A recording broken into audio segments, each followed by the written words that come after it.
فمن ينصرنا من بأس الله إن جاءنا. قال فرعون ما أريكم إلا ما أرى وما أهديكم إلا سبيل الرشاد.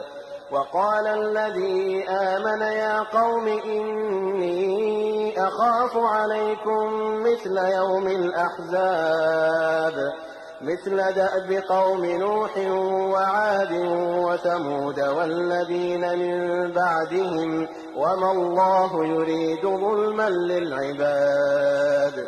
ويا قوم إني أخاف عليكم يوم التناد يوم تولون مدبرين ما لكم من الله من عاصم ومن يضلل الله فما له من هاد.